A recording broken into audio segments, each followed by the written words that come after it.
Welcome to the Volvo Ocean Race 2001.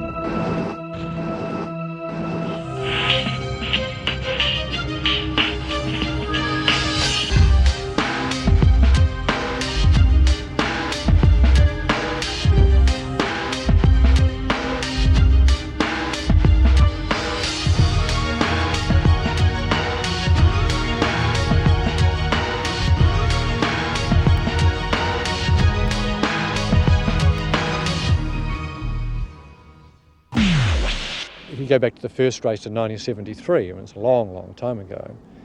And today people will look at those boats and say, oh, they weren't racing boats, they were cruising boats, and you guys were in a bit of a doddle.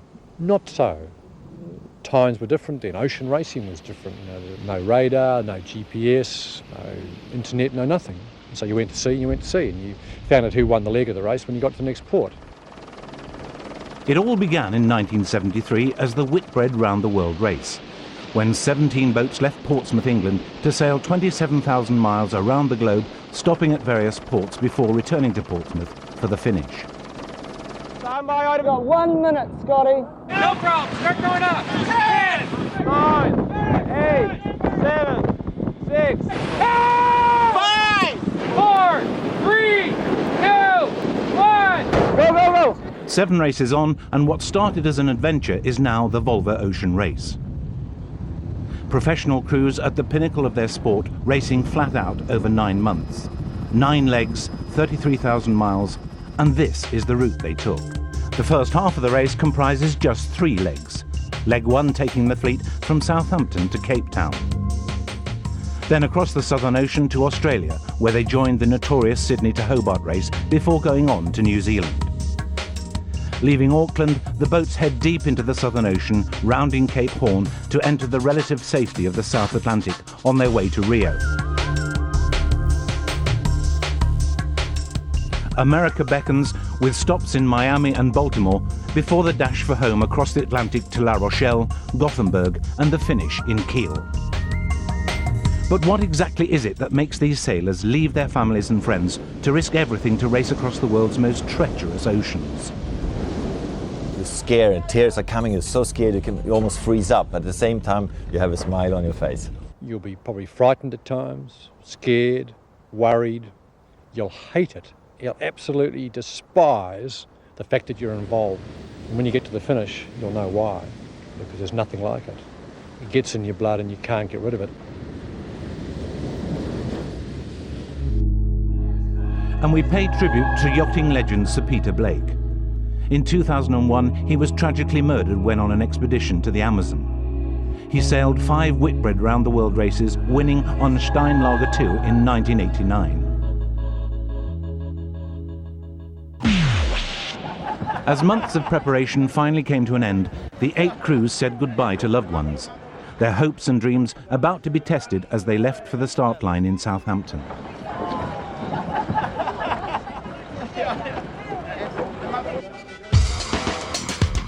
And they're off. Leg 1 of the 2001 Volvo Ocean Race was underway. Next stop, Cape Town.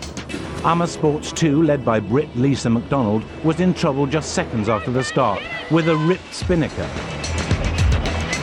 The all-female crew had only sailed together for 1 week, so the odds were certainly stacked against them.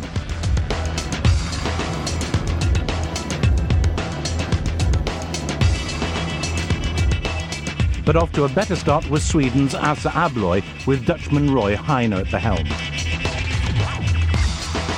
American John Kostecki, skipper's race favourite, Germany's Ilbruck challenge. While sailing under the Bermudan flag, Team Tycho is skippered by Kiwi Kevin Shoebridge. Media giant News Corps, with first-time skipper Britain's Jez Vanstone, will need all his skill to compete against race veteran Swede Gurra Kramps on SEB. Another Scandinavian entry is De Juice, skippered by Norwegian Knut Frostad.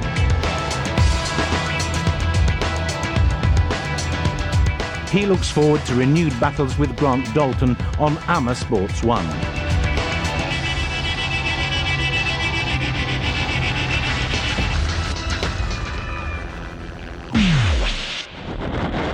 Into the Atlantic, and De Juice was the first casualty of the strong winds and upwind battle. We had to take the mainsail down for quite a few hours and try to make a sort of very creative car that could hold the thing up. Makeshift repairs lashing their sail to the mast allowed them to continue, but now dramatically off the pace. And a similar fate befell SEB, forcing an unplanned pit stop in the Canaries to collect replacement parts. But luckily, their unscheduled stop forced them to take the less favoured easterly route, where stronger winds put them back in contention with the fleet. A sense of frustration in the doldrums was replaced by the need for a sense of humour.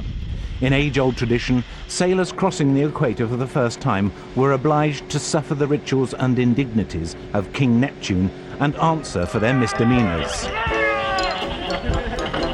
What else has he done? He's a very naughty boy.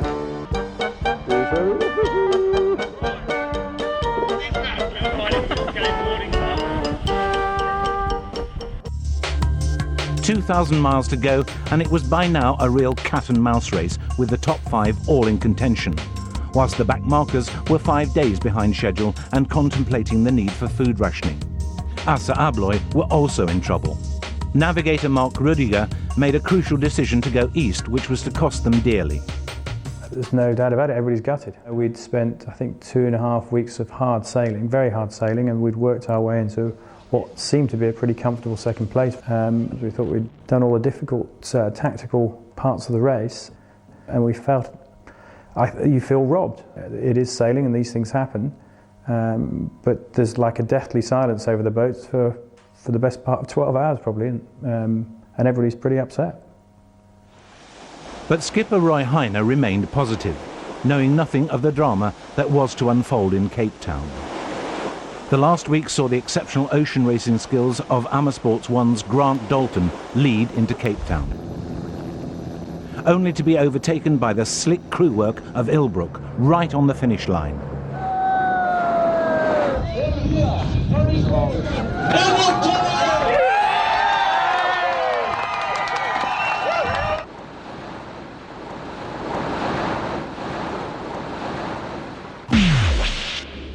But the drama didn't finish there. Roy Heine was sacked as skipper of Assa Abloy. It's not easy making a team out of people that are very good, that have a lot of egos, and I mean, basically you do your best, and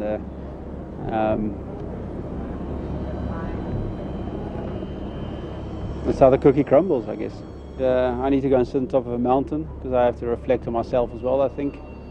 That's see where life goes from here onwards, and take it day by day, I guess. And so the end of a dream for Heine, and the beginning of an immense challenge for replacement skipper MacDonald, husband of Ama 2's skipper Lisa. To do any role, you need time to kind of mentally prepare yourself, get everything straight in your mind, just how you're going to approach it. And it's been a busy stopover anyway. It's going to be very difficult to get into the role quickly, and you know it's going to take time. So that's one of those things I haven't got. So it's going to be a bit of a rush.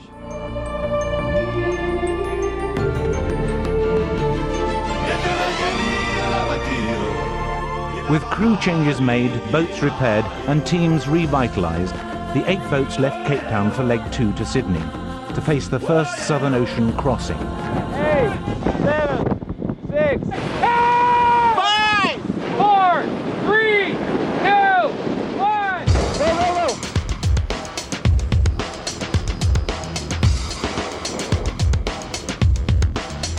The whole wind instruments are out, completely out. Gibbon. The fleet jostled for the lead in the narrow shipping lanes. Watch the race! Watch the race! whilst at the same time having to avoid some of the spectator boats there to see them on their way.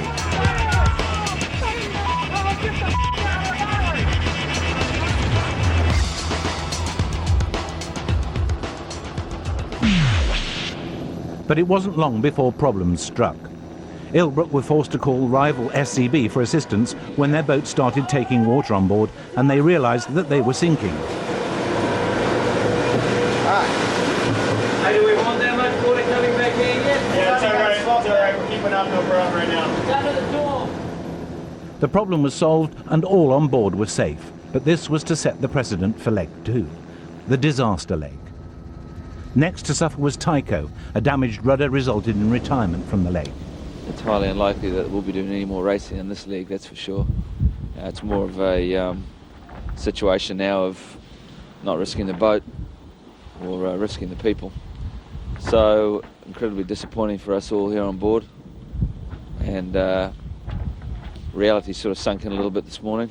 Just saw the skid and realised we're 150 miles behind everyone else. But we need to live to fight another day, and we're going to get the boat to Sydney one way or the other. It wasn't just the boat suffering. Conditions began to take their toll on the crews as well. In the depths of the Southern Ocean, hundreds of miles from help, Keith Kilpatrick on Amma 1 had a serious intestinal blockage. I just said to Roger, I go, look, Roger, there's something wrong here. What do you think it could be? When's this going to stop? Because I'm really in a lot of discomfort here. It's always been my fear, being a doctor on a few of these boats, that you get something like an intestinal obstruction, because it can be a very life-threatening situation. Huh? Interesting situation here to be on a boat trying to perform duties as a doctor, and of course it's quite difficult. We noticed just to put the intravenous needle in when the boat is bumping around on big waves. It's not easy. But thanks to the Australian Air Force dropping emergency medical supplies, Amma 1 was bought the time they needed to reach Eclipse Island, from where Keith would be airlifted to hospital and safety.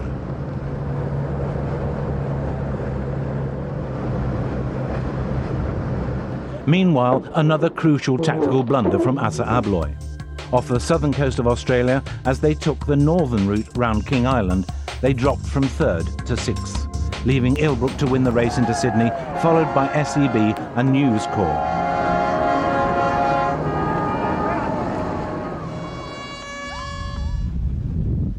As the front runners made it to dry land, De Juice and Amma 1 were fighting it out for 4th place and vital leg points.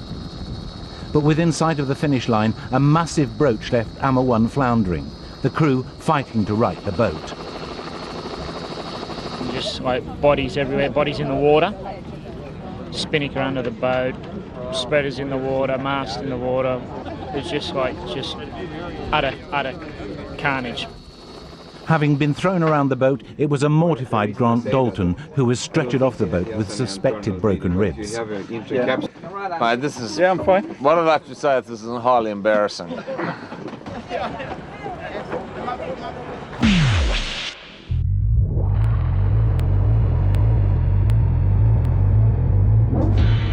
It wasn't long before they were back on their way for leg 3 to Auckland, and for the first time in history as part of the Sydney-Hobart race. And it was the VO60s who led the entire fleet into the Tasman Sea, where their design would be pushed to the limit, racing against the huge Maxis. Not only did the other boats put them to the test, so did the weather. With the extreme conditions came a sailor's worst nightmare. As a huge tornado charged towards the fleet, all they could do was sit tight and hope it passed them by. Huge water spouts coming this way. One boat's just got engulfed in it. And I think we're going to have to get all our sails down and sit and wait and hope it doesn't get us. It just sort of charged towards us, and it was just spreading, getting bigger and bigger, and and we were, well, I was wondering what are we going to do? And ocean racing doesn't come without the unexpected. SEB found themselves in trouble again, losing their rudder, taking on gallons of water. We're heading north. Everybody else is heading south. So it's very painful. Not fun at all, and only one thing, thank God everybody's safe. So more bad luck and retirement from the leg for SEB. As quick as the wind came, it went, leaving the fleet stuck in a wind hole. It was Assa Abloy who picked up the breeze, making a break from the pack. We could make a detour around the Cape here after Tasman Island, and all the others went into less wind, and we arced around them, and now we are in the lead, which feels fantastic. We are 4 miles in front of the next boat, so keep your fingers crossed. Whether it was keeping their fingers crossed or just great sailing, Assa Abloy were finally starting to perform, taking the trophy in Hobart's first VO60 and first boat overall, an amazing achievement. A 3-hour pit stop and the front runners are on their way to Auckland. But what's happened to the girls on AMA 2? It's terrible. I'm gutted.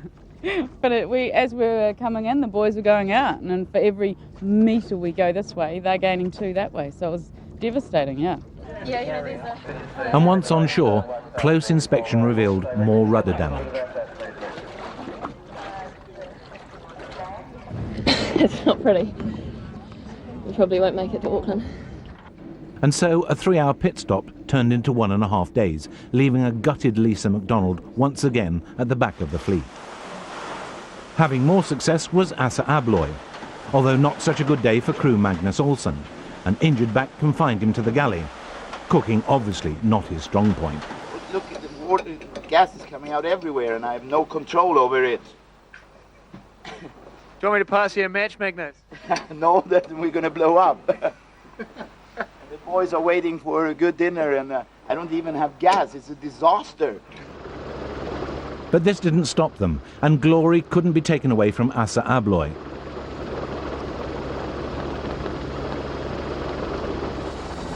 Tipped as a fast boat, they proved Ilbrook could be beaten. AMA 1 came second into Auckland, with Tycho sneaking into third ahead of Ilbrook and News Corps. How many fingers? 2 for victory. 1 victory there, Sydney Hobart. Another victory there. Sydney Auckland. Yes! So after 3 legs, the overall standings look like this.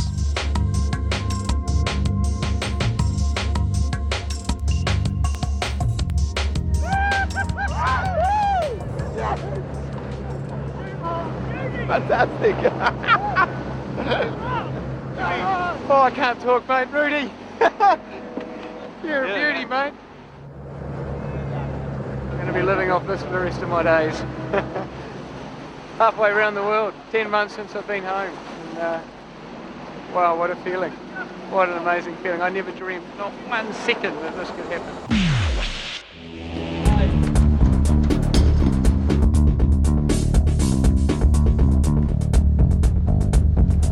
As the 8 teams competing in the 2001 Volvo Ocean Race prepared to leave Auckland, they were now halfway around the world.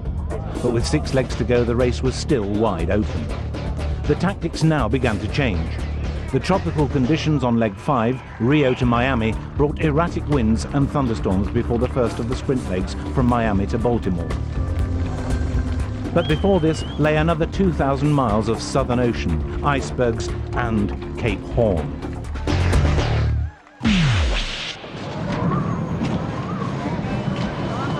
Let me think. Scenario. Evening watch. Last half hour. It's getting dark. Last light. Everything's getting really dusky. It's foggy. You've got about 400 yards visibility. And you're looking at your watch and it's 20 minutes to go. And you're thinking, oh, I'm just over this. It's blowing 35 knots. You're doing 25 knots of boat speed. And you're hanging on the wheel. You haven't lost it. You haven't wiped out, everything's under control, it's just another day in the office. The navigator sticks his head up the hatch and he'll say, iceberg on the bow. And you go, how far? 1 mile. 1 mile at 25 knots. You don't even want to think about it. It's like 3 minutes, you're on top of it. So all of a sudden the heart starts going and the whole thing's now elevated to a level that you just didn't need. Because it's the end of your watch, you're over it. The sweat's coming down the back of your neck. Your feet are ice blocks, your hands are like ice blocks. Your face is raw red from the salt spray. And all of a sudden you're being told, iceberg on the bow, 1 mile. Okay, so when you're driving in those conditions, you have what we call a 10-degree envelope to steer in. You can go up 5 degrees or down 5 degrees. And either side of that is a wipeout. So you're quite limited about where you can steer. So you actually have very little time to react. You have to react instantaneously. Once you get the call, iceberg, you react. So we react, we come up 5 degrees and the navigator disappears, goes back to the radar, click, goes back up. Second iceberg on the port bow. And you're going, you're kidding. Is it the same iceberg? I don't know.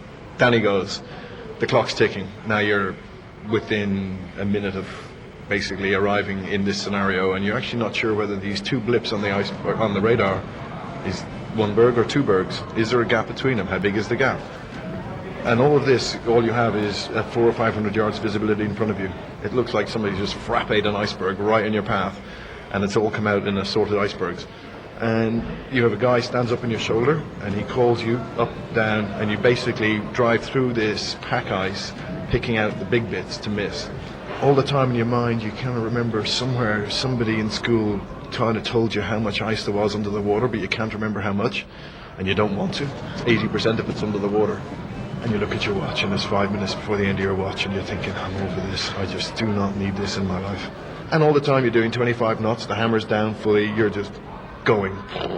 The boat is rocking down, and you just think, if we hit something bigger than 6 or 8 feet across, we will actually compromise the hull and go down. You know, and you go down below and you take your gloves off and your feet are frozen and your hands are frozen and you curl up in your bunk and you just pretend you're not there. And I don't need to do that anymore. That's my last time. I'm over it.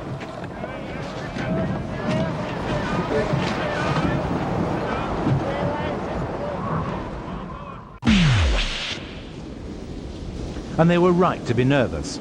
SEB lost their mast and the whole crew were in a life-threatening situation, forcing a second leg retirement.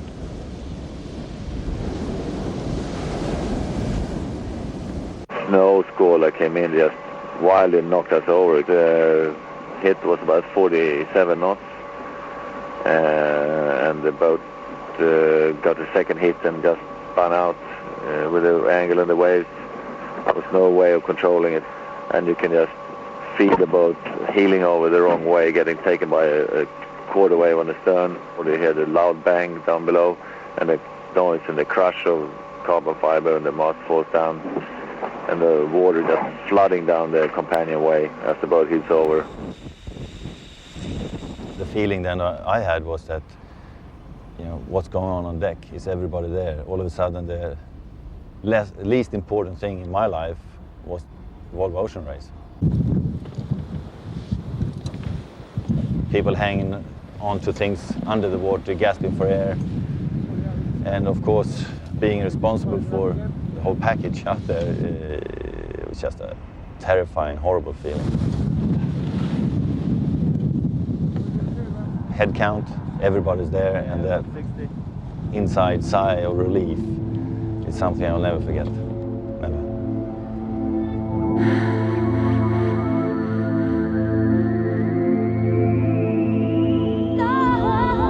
Meanwhile, the remaining fleet had survived the icebergs and the infamous Cape Horn. Suddenly you have Cape Horn in front of you, and you know if you can get around it, then you're safe. Woo-hoo! The Cape Horn cigar. All right.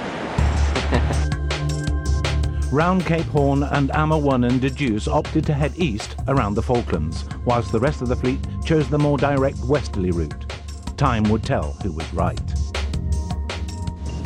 Once again, Ilbrook set the pace and hold on to their advantage, making it a fight for second.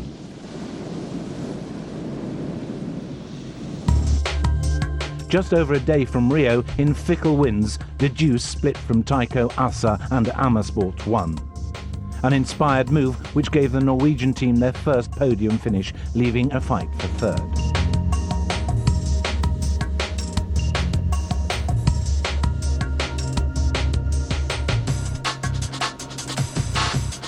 Next up was leg 5, Rio to Miami.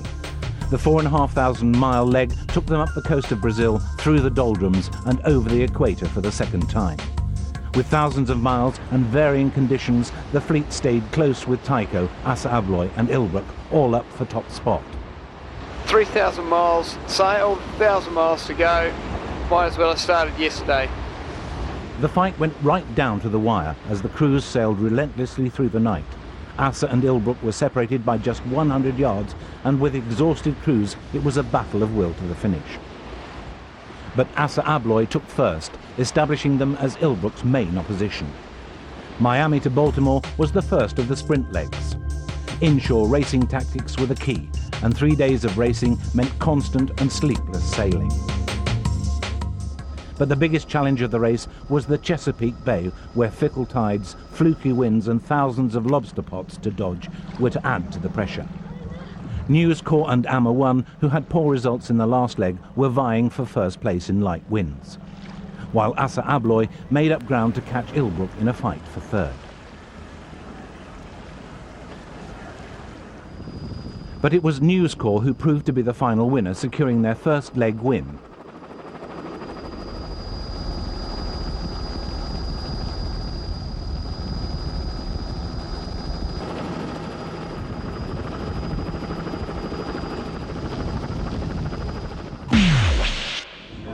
The overall standings in Baltimore were forcing the skippers to face the reality of what the final results could be.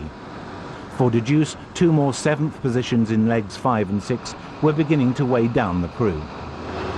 And it was time for Knut to admit a few home truths about his boat.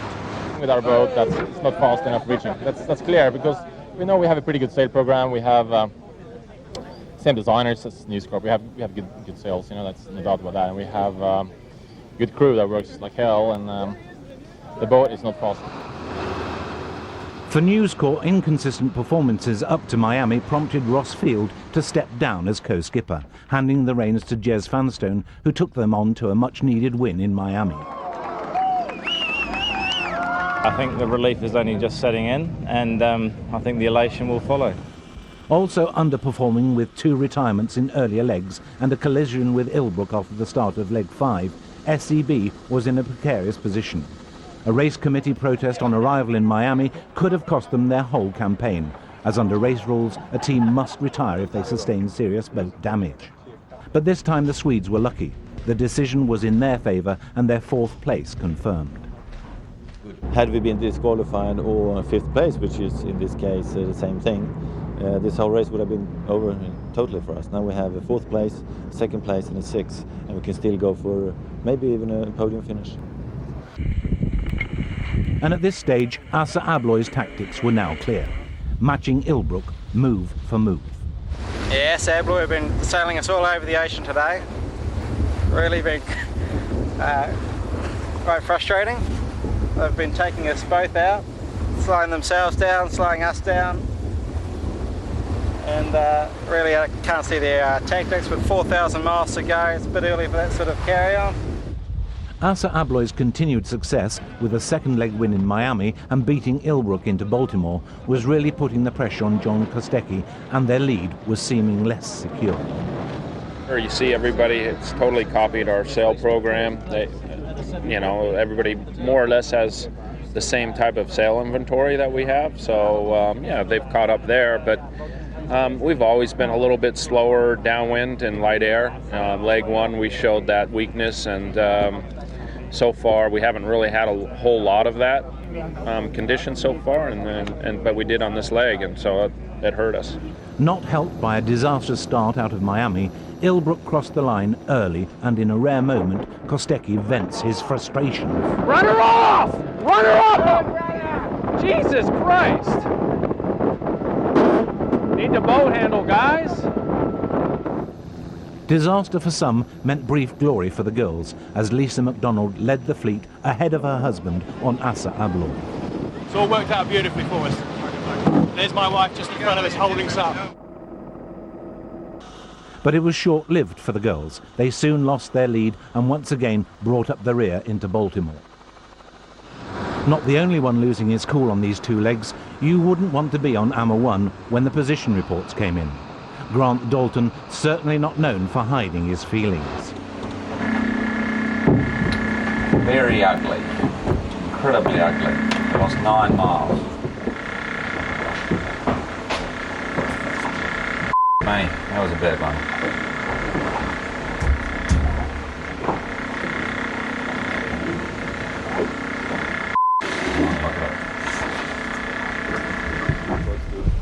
9 miles. 17. Wow. Just got absolutely right. Someone really punched. What about the News Corp? News Corp, I think they nailed us too. Everybody nailed us. I didn't even. But his sheer determination paid dividends in leg 6 with a second place. We've got to get on our game, and we'll do whatever's necessary to do that, and I'm brutally ruthless to make sure this campaign stays on the podium. And what has happened to Tycho? A poor result in leg 6 leaves Kevin Shoebridge and crew in despair. Oh, the guys are, they're bitterly disappointed really. Like, we always expect a lot more of ourselves, and we needed to have a good leg this leg. We needed to get out and cement our position, and it's now Doltz has got second, News Corp's won, which were the 2 boats closest to us. So we're right back to where we were 2 legs ago.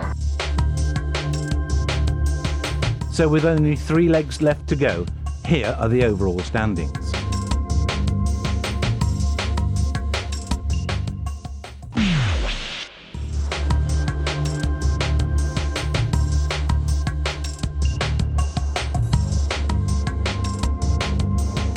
The Volvo Ocean Race crews say farewell to the citizens of Baltimore as they make their way to the East Coast mecca of American sailing, Annapolis, for the start of the last ocean leg to La Rochelle.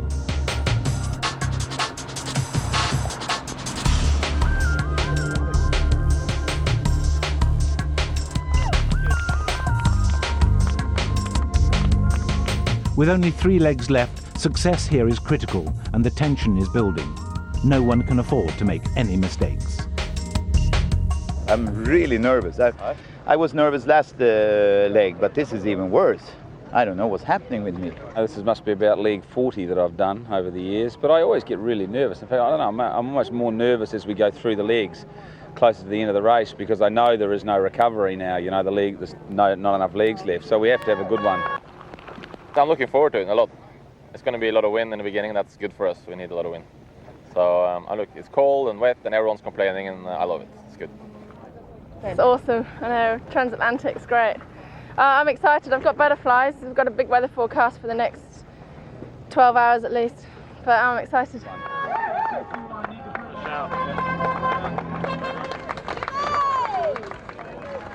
This was the time to turn it around. Ilbrook, Assa Abloy, Amma 1, Tycho and News Corp all in contention for the podium positions.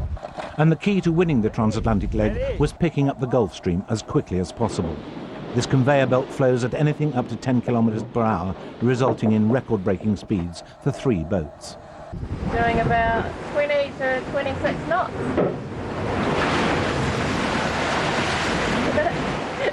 And it's wet. But they were unable to match the pace of Ilbrook. Just got a message from the race headquarters. We broke the world monohull world record, and our present mileage is 473 miles in 24 hours at 15:34 GMT today. Thank you. But it became a leg of 2 races when the girls lost their mast and had to head back to Halifax.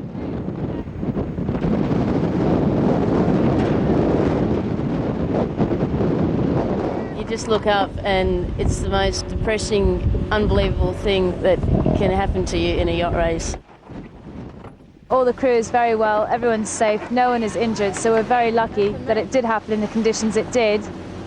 However, very unlucky that it happened at all.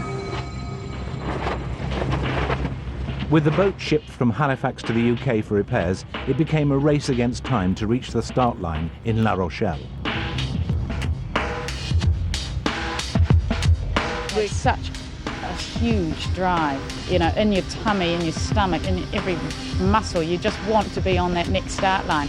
And I'm sure that when we sail down to La Rochelle and we get back on that start line, I don't think there'll be another team that is as hungry as we will be to compete. I mean, we will do it. We're all just so determined to prove that we can do it. We're so sick of coming last. I hate it.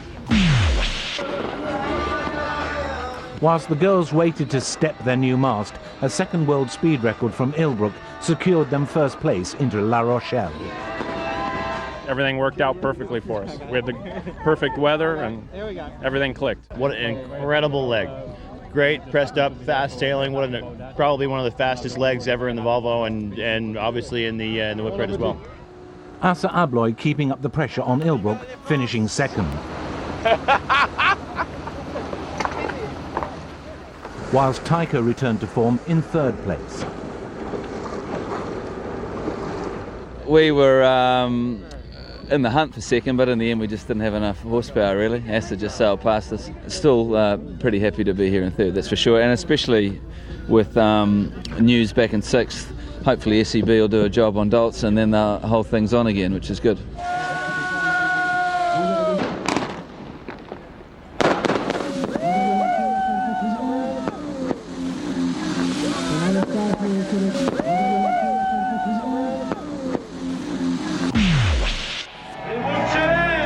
Whilst in port, competition of a different kind takes over. The chefs that have followed the teams around the world were given their chance to compete in a cookery contest. A relaxing and enjoyable diversion gave De Juice the chance to shine and a long-awaited taste of success. Amidst all the fun, work continued, but inevitably, with only 2 short legs left, thoughts started to turn to home. I was trying to think the other day what sort of sports that you can think of that take this amount of energy for so long, and I can't think of any. Okay, I think the outside world sees, we'd race for 8 days and then we might have 2 days at port, but even the port days are quite hard work. And for me, I haven't made any plans. I haven't had the time to, for one thing, but I think I'll go home, mend the fence that I heard's blown down at home, eat a lot of food, drink a lot of beer, and probably sleep in late a few days. But wife Lisa and crew had no time for such thoughts. They were just relieved to finally reach La Rochelle. Everybody is so happy to be here. We're on the wind the whole way here, and we were expecting 30 to 40 knots yesterday, but someone was finally looking on us and just making sure that we got here safely. It is so good to be here. It really shows us the support we've got from within the fleet and around the world everywhere we've been, and I have to say it's one of those little things that sort of re-energises us and helps us know that we're doing the right thing and we've got this far. Leaving from the ancient port of La Rochelle for the penultimate leg to Gothenburg, and predictions and strategy dominated everyone's conversation. Yeah, you've got to stay with the fleet, cover the guys, and we're going to have to be chasing Ilbrook pretty hard, but we can if you think you can't, you never will. So there's a sniff of a chance to get in there, and so long as there's a sniff, we'll be fighting for it. Because there's almost a feeling that there's an order that's appearing at the moment, which is Ilbrook, Assa and Tycho coming in third, and they kind of break away. Second's still possible. At least we're back in striking distance. No, we're sort of back to where we were in Miami, I guess. We were going to be the second best boat in this regatta. And now we have to look at third place and say third place is a realistic finish for us. 35, let's go, let's get some pace on. You can always go up, you have to. 6, 5, 4, 3, 2. Come on, Reinhardt! Reinhardt, big man, go. Needing to get a good start to make their impression on the fleet as soon as possible, Assa Abloy were quick out of the blocks and seemed to be in a perfect position. But it wasn't the case.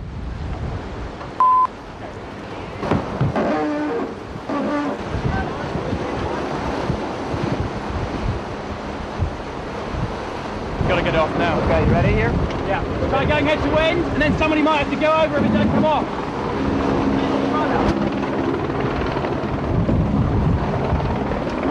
Back the jib to the left. Trim jib, trim jib, trim jib. I think we've still got it. Okay, let's try bearing away, and then we'll come up again. Still got it. Get a rope ready for him. We need to be going slow. We need a rope ready for Jason. I have one. Failing to dislodge the buoy meant sending a crew member over the side in a desperate attempt to free themselves.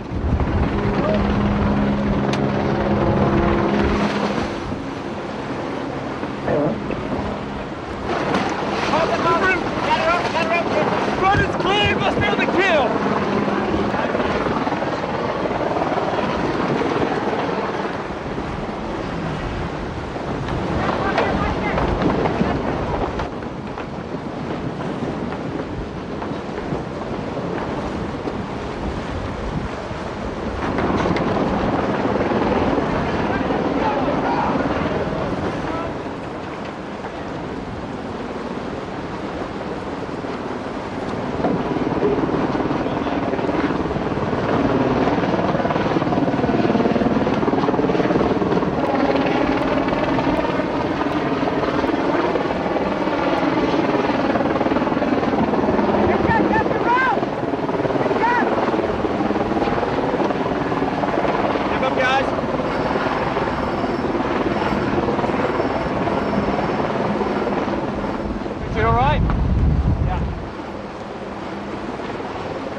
won't happen. Disaster. And finally, they were away. But meanwhile, the rest of the fleet charged ahead into the Bay of Biscay.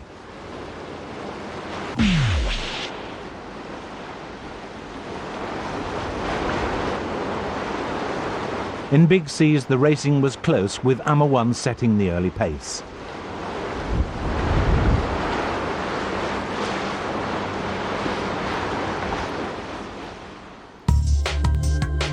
But amazingly, by day 2, it was Assa Abloy who led them through the English Channel, where head-to-head racing saw the front 6 separated by just 3 miles.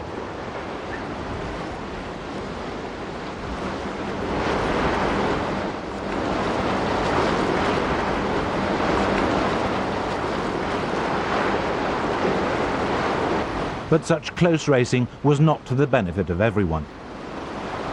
Unfortunately, we are not fastest horse on the track right now. And it was Assa Abloy who led into their home port for a tumultuous welcome. The first 4 boats arrived within 5 minutes of each other, making it the closest finish in the history of the race.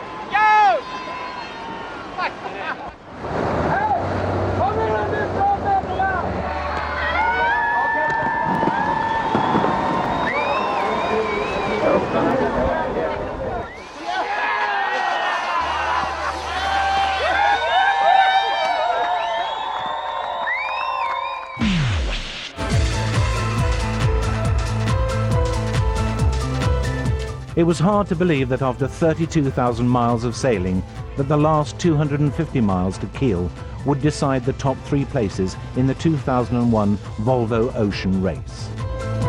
Sure, it would be nice to have had it wrapped up before we came to this last leg, but that's not the way it is, so it's a challenge. We feel we've got it all to go for and nothing to lose, so we're actually going to enjoy this leg. Our guys are all fired up and ready to go. There just seems to be a chasm of difference between finishing 3rd overall and 5th, so you know it does come down to the next 24 or 30 hours. The start will be quite important to get away clean, and we do have a history of starting really well. We've got 3 boats tied for 3rd place, and 24 hours we could be 3rd overall. It's our leg, I hope. We will go for it 100%. Nothing to lose, everything to win.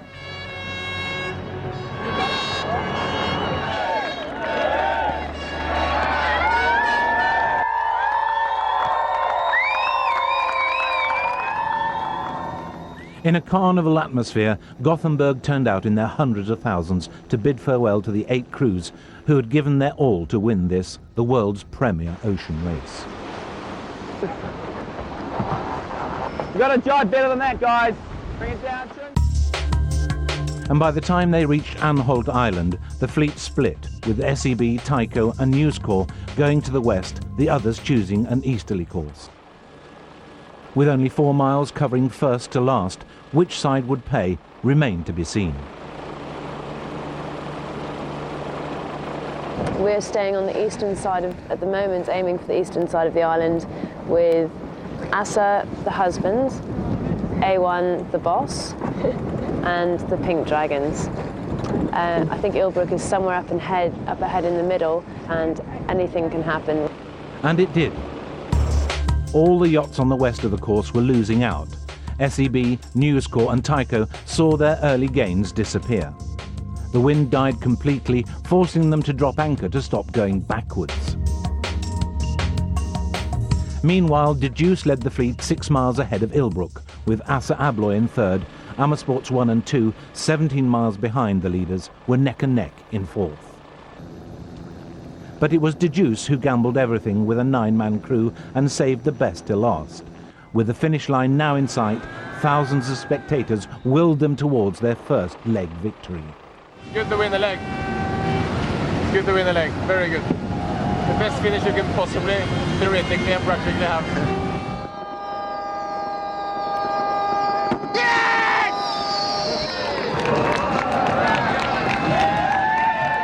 No, I had some dreams about winning it. I did. Well, the first time in the race, we were the fastest boat.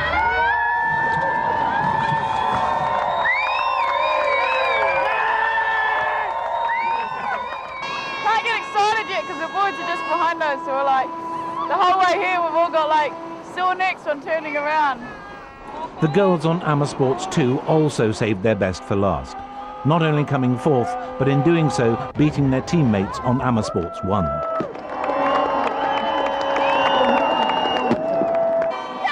I just so desperately wanted to show them that we could, and now that we have, it's just, I don't know, it's a really weird feeling. It's like complete. Finishing just in front of the girls was Asa Abloy, securing second place overall. I think we did a good job. It would always been nice to win. That was obviously our initial goal. We didn't quite make it, but we're happy with second. Second's good. It's a taste of what it takes. See you next time. Humbled by the girls, it was fifth place for Grant Dalton. What a champ. Fantastic. Yeah, well done. Couldn't catch it. I hope so. But it was still enough to put him on the podium, third place overall.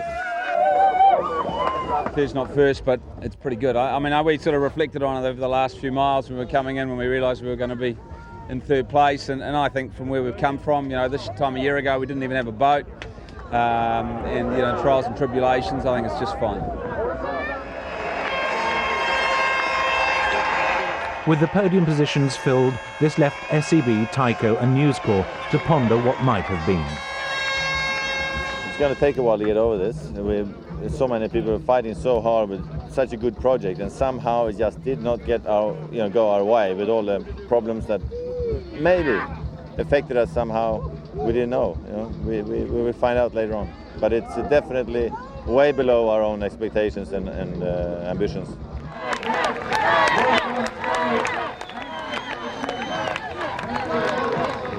24 hours or 36 hours, whatever it is. We anchored for 4 hours last night off the coast of Denmark, so we knew we were in trouble. But no, it's just been a long, hard old day.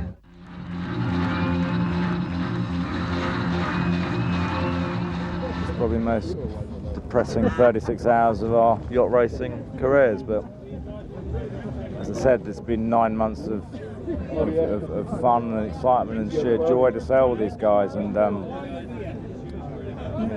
36 hours out of that maybe is the price to pay. If you dare to dream, you've got to have a few nightmares to go along with that. But let's not forget second into Kiel, first overall and winner of the Volvo Ocean Race Trophy, Germany's own Ilbruck Challenge. I have never seen anything like this. I will never see anything like this again. This is unbelievable. Look, I mean, this is incredible. Just incredible. This is incredible. This is unbelievable. A lot better than anybody expected. This is sailing's premier sport right here. Unbelievable. I mean, I have an Olympic medal, but for sure, this is the best, top. What an amazing race, what an amazing battle, what an amazing finish. You just can't say it better than that. This has just been a once-in-a-lifetime experience, and I wish I had my whole lifetime just to soak it all in.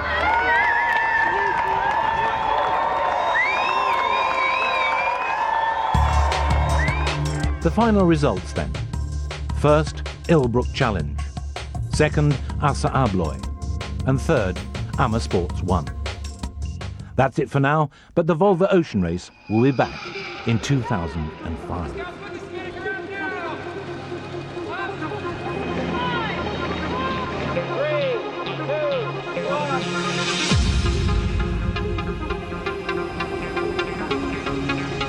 Some of the crew was sick, including myself, and it definitely wasn't the way to start the leg.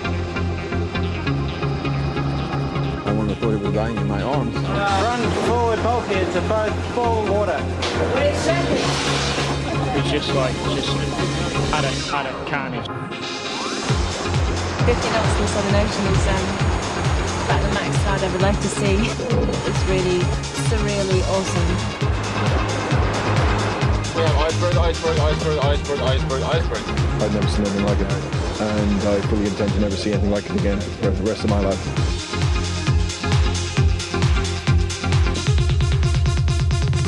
It's the most depressing, unbelievable thing that can happen to you in a yacht race. Just got a message from the race headquarters, which broke the monohull world record for present mileage is 473 miles in 24 hours. Got to get off now. Okay, ready? Go get your wings, and then somebody might have to go over and take them off.